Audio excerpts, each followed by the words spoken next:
म एक दुई दिन माइत गएको त मेरो काउली त सबै हुर्केर टिप्दै खाँदै गर्दै थियो सधैँ त यस्तो भएछ।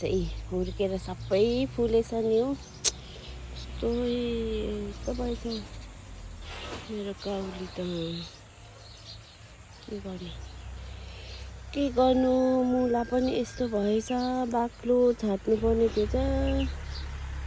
तर यहाँ टमाटर चाहिँ यसरी फल्दै रहेछ। यो त बिग्रियो कि क्या हो कि चेप्पेर यस्तो भएको।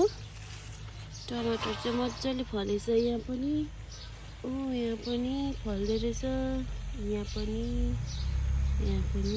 टमाटर चाहिँ मजाले फल्दै रहेछ।